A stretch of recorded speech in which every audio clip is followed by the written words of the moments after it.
Hey guys, this is Brad from Blue Nile Farm. Have you ever been curious about rebaling hay? How do you get started? And what machine do you need to actually unroll a round bale so you can actually convert them into square bales? Well, today I'm going to talk about the Hustler 1500. I've owned this unit for 8 years. It's done a great job for me. And I just want to give you a tour around this machine, show you how it works, what maintenance it needs to do, and if it's worth purchasing or not. So stay tuned.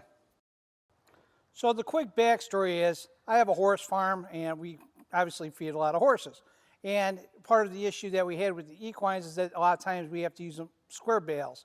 And I got tired of purchasing square bales. It was more cost effective for me to either buy round bales or make round bales, and I can convert them into squares. And I was kind of always curious about how that was done, and I always thought there would be a little bit more profit in doing something like that. So my other issue at my farm is I have a labor problem. Nobody wants to work, so making square bales was very tedious for me. But I thought about rebaling hay would be an opportunity for me to not worry about labor costs. So to make a long story short, I really did a lot of research. I was looking around for different baling unrolling systems, and in short, I decided on the Hustler. Now this is the unit I purchased. It was a Chainless Hustler 1500. Meaning everything it does as far as movement goes is basically through hydraulics. And just to show you how the components are, generally at the time I bought this unit, that you had hoses that ran directly to the tractor, so you need two sets of remotes, and you would sit on the tractor, look out the back window like you would be baling hay in the field, looking out the back window and controlling this unroller as it feeds the round bale into the square baler. I found that to be very tedious. I didn't like the fact I couldn't see the feed actually going into the baler. I didn't like the fact that my neck was getting cranked all the time watching it. And if there was a problem, I couldn't address it at the ground level. So I decided to invest in a set of remotes. And so what I wound up doing is getting a double spool system, because at that time they were not available for this unit. And I wound up having a stand made. And so all my controls are based on the set of remotes. And what these remotes actually do is two things. One, there's tines up front here. They actually spin. And so one spool takes care of that with one lever. And the other lever, you'll see this big yellow feeding chute, actually raises the chute up. And that's what the other spool does. So mechanically, other than having a tractor that's connected to these lines that actually runs the baler and this unroller at the same time, the hydraulics from the tractor is what controls this. And so there's no PTO or any other form of getting this to work other than that.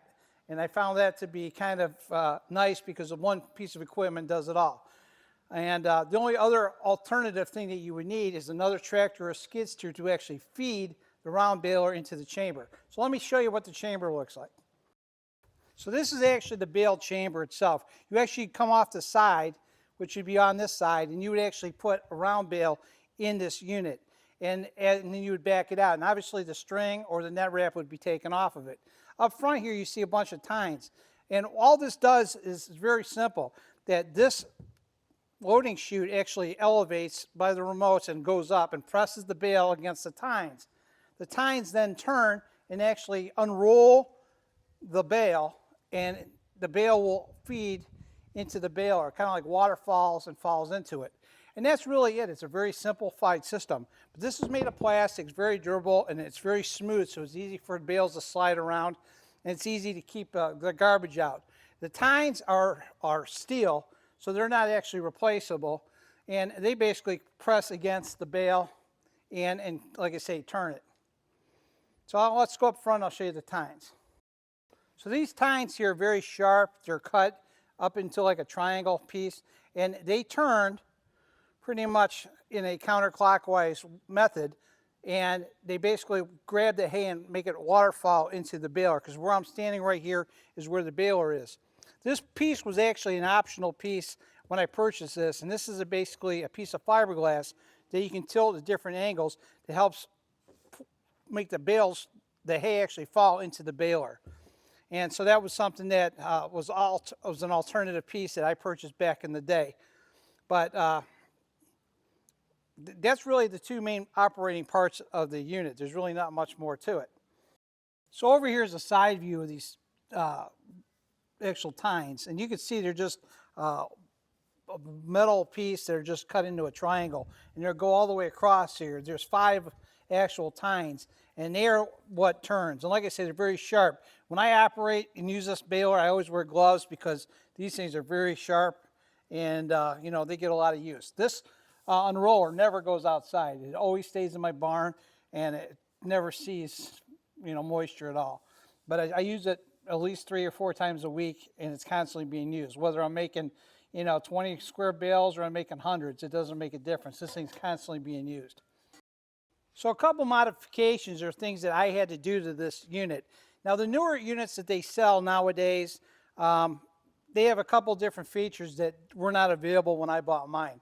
One of the features is that they do not have ways to lift this up and out. Well, they do. Let me back up. They do have that. They have a 3-point hitch system that's on the side of this where you can actually pick it up with a 3-point tractor. And I think that has its merits in some degree. But for me, because I specifically only use this for rebaling, I wound up having 2 pieces of metal tubes put in and welded to this unit on the bottom, so I can actually come in with a set of forks and lift it up and move it around and set it in position when we bale and rebale hay. The reason for that is because this is a very tight fit, and it's kind of hard to move around because this thing weighs probably a ton in weight. It's pretty heavy. Secondly, I wound up having caster wheels put on it. It's not necessarily that I can move it. It was more to raise it up in height. I could have put a pedestal feet to it, and probably if I did it again, that's what I would do.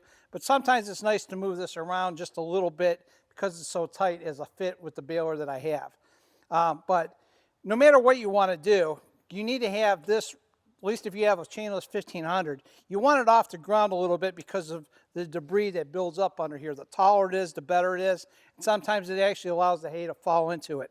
So if you have a 1500, get yourself caster wheels and think about welding some tubes in, because if you have a set of forks, you can come in and pick this unit up and get it right out of the way because it's a tight fit. And I got a video that I just recently made that is about cleaning, and it demonstrates how to lift this up and off with a set of forks. But it definitely makes a big difference, and I think it's a good investment to add those to it if you can, if you buy a used piece of equipment like this.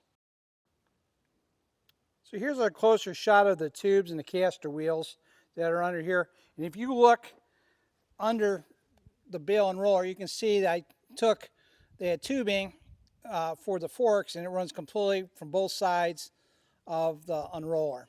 And we had to have a little extension added to the side. It's more for balance with the caster wheels. But this thing really makes a big difference when you have to pick it up and move it around. And I suggest a skid steer works a little bit better than a tractor, and that's because you can kind of, you know, manipulate a little bit better because of the way a skid steer turns. But overall, that's pretty much it as far as the hardware goes. I'm going to show you the mechanics of it as far as the gears here in a second. So after removing the cover, all you can see really simple is just the one side.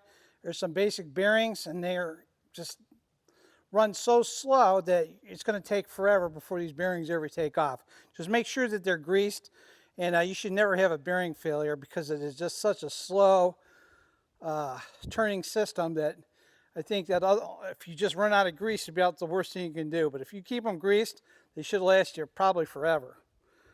So if we go on the other side real quick, I remove the cover as well, and I want you to see there's some grease fittings here. There's a simple chain. You know, I would just lube up the chain, but other than that, I have no problems. And then, of course, all your remotes go down into the body here where they are connected to the base of the system. So that's really the mechanics of it. It's really not that complicated, and it's pretty much a fail-safe system. I've never had a problem with this. I highly recommend it. I think it's a great, easy system for most people getting started, and I've never had a mechanical problem, ever. You know, as long as you keep this clean and greased, I think you'll be in good shape. I think the worst thing you can do is basically not getting it to fit properly in your baler, but you know, in conjunction to your baler. But definitely is well worth the investment. If you're interested in rebaling, I would definitely say check one of these out, especially these older units. They're really not too bad. You know, and I've never had a problem with them. One remote controls the chute, and this is the chute that will go up and compress your bale up in and below.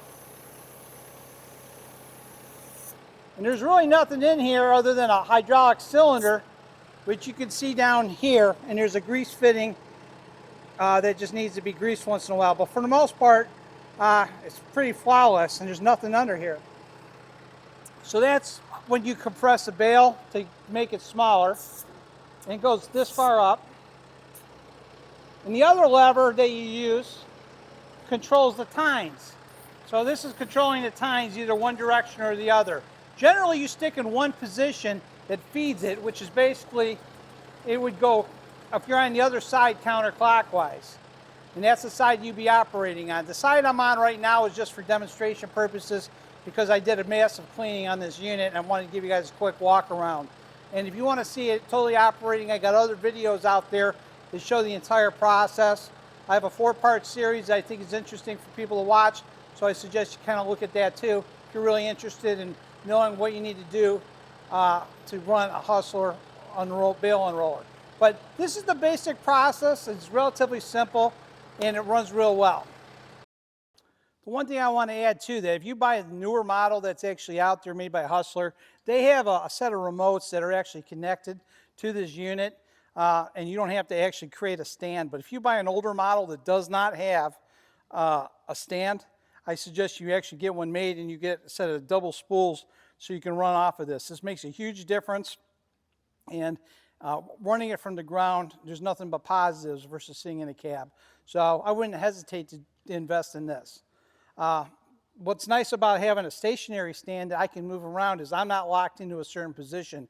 Unfortunately, the system that I think that they have created, I don't know if it gives you a lot of flexibility. This, I can move this anywhere I want and have a lot more flexibility. And that's why I do like having my own portable stand, because I can be in the position I need to be. So those are just my suggestions in purchasing something like this. So one of the biggest considerations when you're trying to select and match a baler to this Hustler Bale Unroller, understand that the whole width of this Bale Unroller is 6 foot. It is designed to bale and unwrap a 6 foot wide bale. So, you know, most balers in my area are 4x5 or 4x4, you know, maybe even 4x6, but you can do a 6x6 or 6x5 bale on these unrollers, and that's where the width comes in. The other thing you need to match is your square baler to the baler. I have a John Deere 338. I can only get about 5 foot 4 inches of actual mouth space for this to feed into. And even though I'm wrapping mostly 4x4 bales or 4x5 bales, it works fine for me, but understand it's a tighter fit. You may find an inline baler that's pretty wide, and it will probably, the bale will feed in a lot better. Or you have a wide mouth type of square baler. Regardless of what you need to do, just try to match and understand it. You have 6 foot coming into a baler, and when you actually line all this stuff up, it's pretty tight. And that is exactly why I have these forks, tubes set up for this unit so I can actually line it up perfectly. Because if I didn't have the forks, it would be really tough to line this thing up and get in the proper position. And you're going to find out, and I have a loss of paint on one side where it actually rubs against the baler. And that's just because it's a tight fit.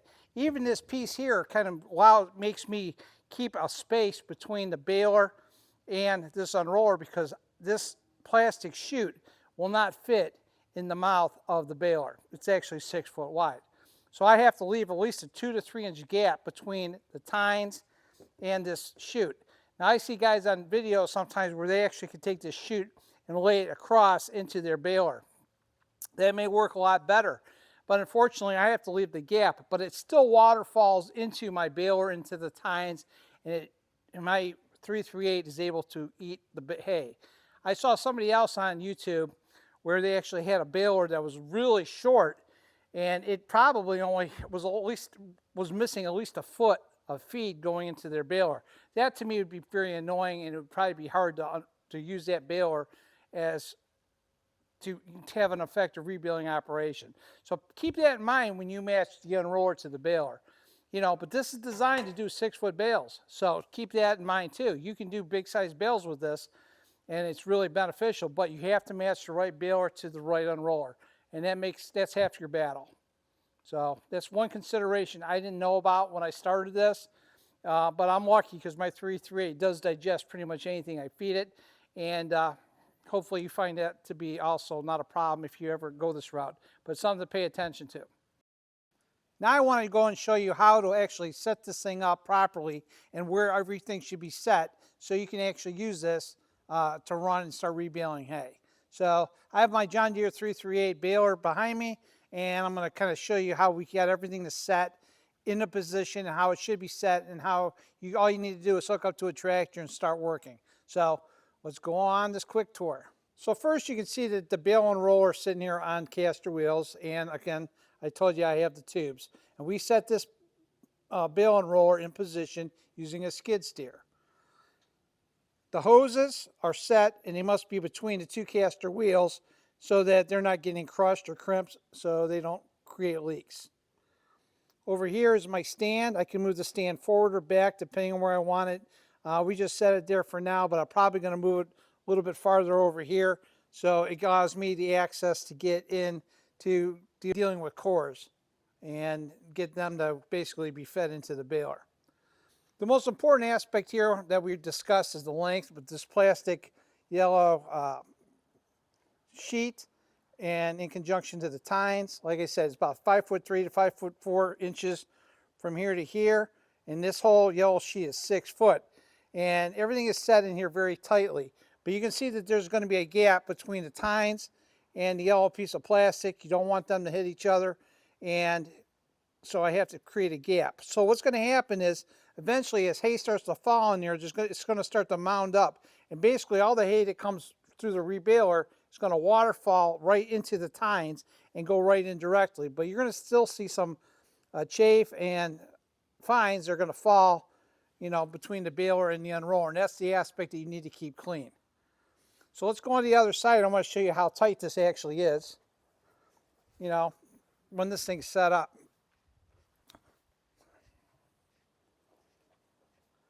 So one of the things that you saw maybe in the other video, well, here's all the hoses on the ground, and you can see there's 4 sets of hoses, and they go straight through.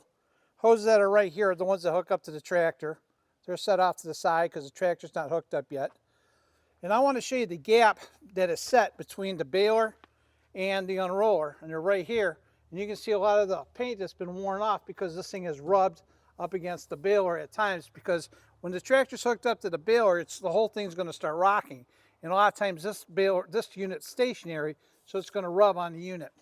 So try to keep a gap between them, and you got to get these things to fit well. And if they fit well, they're going to run well for you. But if you're not set up properly, you're going to have a little bit of an issue. So that's why I say you need to understand the widths between the mouth of the baler and the bale and roller. It makes a huge difference in your operation. And here's the other side where you can actually look down and you can see how everything's positioned. Here, one little tip I want to show you real fast before I hook this thing up to the tractor is that, a lot of times with hydraulic remotes, we all have a pattern that we like and have everything set up. And some guys just stick hoses under their tractor and they're like, hey, well, I'll figure it out, and whatever way I run it, I'll run it that way. Whether I push down to raise something or pull up to raise something or lower it, they just kind of go with the flow. I personally like to be real consistent, so once I have the proper setup, and say if I pull on my remotes in the tractor and everything raises, that's the setting that I'd like. I'll go off behind the tractor, I'll take a twisty tie, and I'll put it on the first hose that's there always in the top, or the first one that has to be applied into the tractor to get to work. And then the other one I leave blank. So every time that I plug this in, I know this is the first hose to put in based on the twisty tie. Just a quick tip that I do.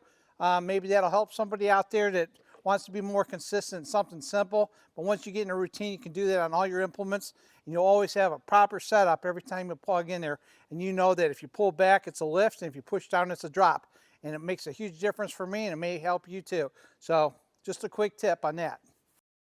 Hey guys, thanks for watching. I just want to give you guys a little bit of insight on a Hustler 1500 Chainless Bale Unroller. They work really good for rebaling. I love it. I'm glad I purchased it, and I have nothing negative to say about it. It's well worth the investment, especially when you don't have to put a lot of outlay into it. And if you're into rebaling, try out this system before you invest in a more expensive system, because at least you'll find out something you're interested in doing. For me, I think it's profitable. I think it's definitely a lot easier to rebale, and that's my opinion. So with that said, thanks for watching. Hopefully you guys enjoyed the video. Any questions, comments, let me know. And if you were interested in other videos related to rebaling, I've made a whole series of them to really get you into what you really need to do to start into this step-by-step process. And I think you'd enjoy them, especially if you're getting started, because you'll learn the ins and outs of rebaling. And there's a little bit of trial and error, and there's really not a lot of information out there to get you started. And I'm hoping I'm helping other people getting started in doing this, because it was not that easy for me, and I learned the hard way. So hopefully I can make your life a little bit easier. Again, thanks for watching. I'll see you guys soon.